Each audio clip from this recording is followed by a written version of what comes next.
a little fashion for y'all. So this top is a top from Zara.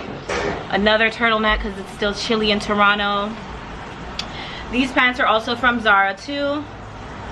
So you can see the cute little details on the pockets. So cute.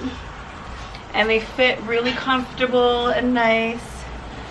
And I love the turtleneck. And the red lipstick just pops with it. So yes, this look is a vibe. It's a whole vibe. I'm feeling like Baskin. What's it? Carol Baskins. Carol Baskins. Call me Carol Baskins.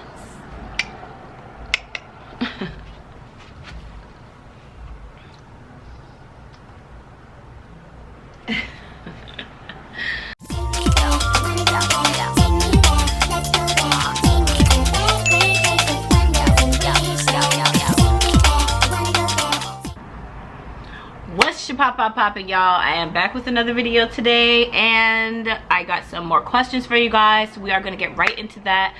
I know I said it before, but I am really feeling like Carol Baskin's swag right now. If y'all haven't watched Tiger King, go watch Tiger King on Netflix, okay? I ain't got nothing else to say about that. Let's get into these juicy questions, you guys. Okay. So we have more relationship scenario type questions and topics. So the first one is, what is the proper way to handle a breakup where cheating was involved and you guys don't break up? So what are you saying? Because you said what is the proper way to handle a breakup where cheating was involved but you don't break up? So I'm a little confused because, okay, so basically what I can answer, I'll make the question the way I feel it should be answered, or what I feel you're trying to say is, what is the proper way to handle a breakup where cheating was involved and you don't want to break up? Maybe you forgot the want to part, but I mean, the proper way, the proper way would be to make sure that you guys are communicating. I think that's number one as far as being proper. But I think that if you're gonna stay with somebody who cheated on you, you are gonna definitely have to start building trust.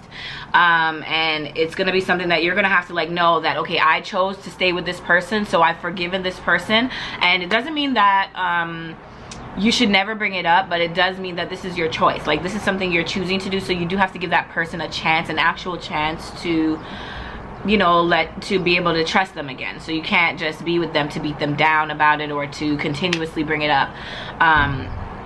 So I think that those things, you know, help make it easier when you're dealing with somebody that cheated on you and you want to stay with them. They have to really understand how badly it hurt you as well. Like, it can't be something they just cheat on you and then you basically just stay together and you never talk about it. That's not healthy, and the relationship, like, the person needs to know that this can never happen again. So I don't know if there's specifically proper ways to handle it, but I do feel like those are some of the things that need to be involved in your handling of it in order for the relationship to last and be okay. The next question is, how do you determine who pays for the first date? I've seen this question before. This question is probably from my talk show.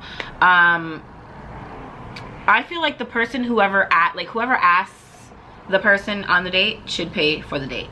So if you ask me out, you paying for the date. You should be paying for the date. I mean, I'm never gonna just come to a date empty-handed, just in case. You don't know how other people think. But I would go into that date assuming that you wanted to take me out, so that you gonna pay for the date. So that's how I determine who pays for the date. Of course, like when you're in a relationship that's, you know, it's not like the beginning stages, it can be 50-50. It can be whoever can afford it more at the time.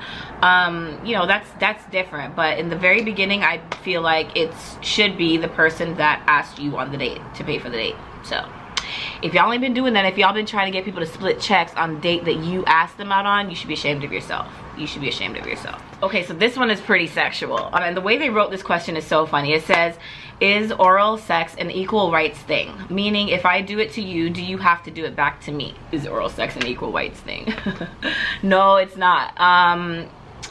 You don't have to do, like, it's not like I scratch your back, you scratch mine. It's like there's different things that you guys can do in a relationship. It's nice to have a give and take, but it doesn't have to be like on the spot. Just because you did it to me right now, I'm gonna do it back to you.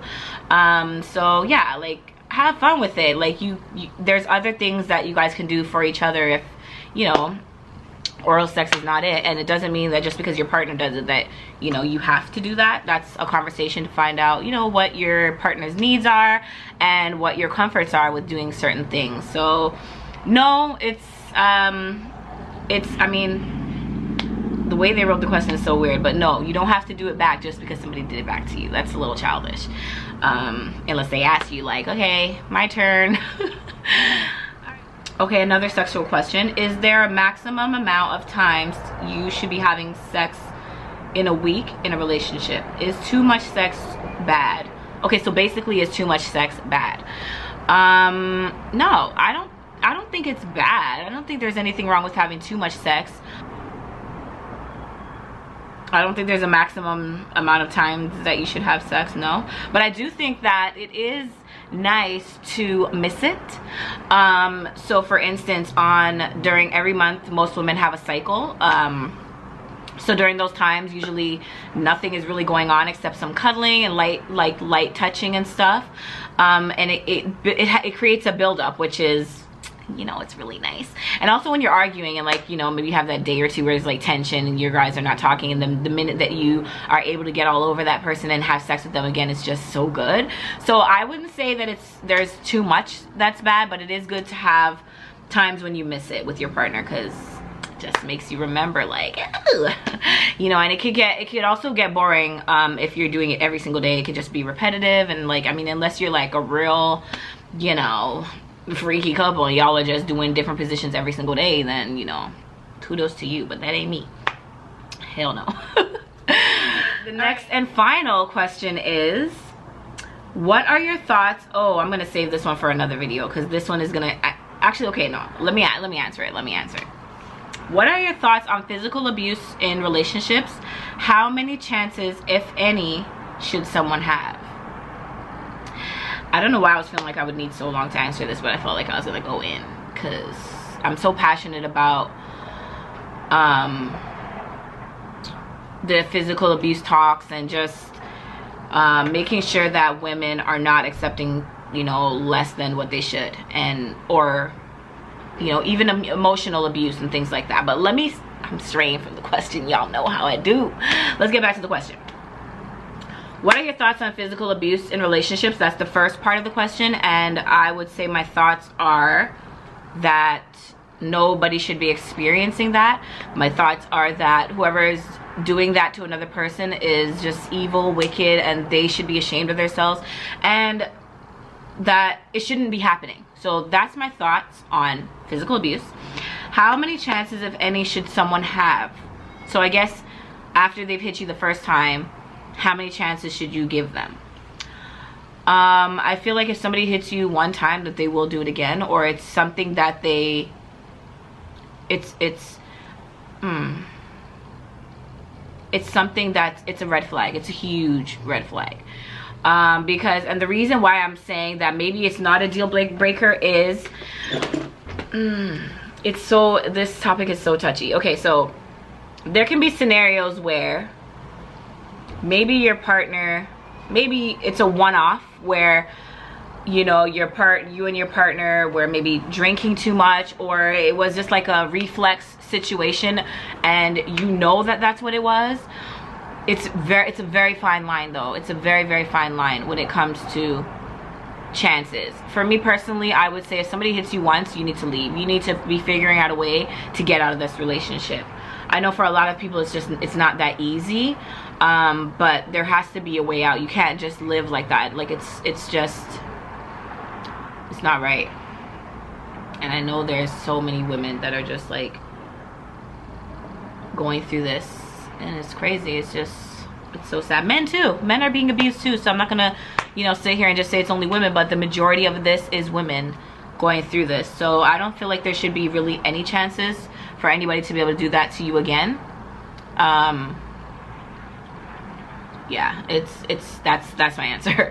So you guys can comment down below if you have a different, or you know, if you don't agree with me. I'd love to know what your thoughts are on that. But I think that's gonna end the video off on a really kind of heavy note, but hopefully that brings up more questions for you guys to be able to ask me. You guys, I need more questions from you guys. I need a little bit more participation. So if you guys have any cool questions, it doesn't have to be personal to you. I don't share any information about who you are, and I don't have any personal feelings towards these things. This is just, you know, because I love to discuss these types of relationships and relationship and sex topics, and I'm really passionate about like this stuff. So send me some questions, guys.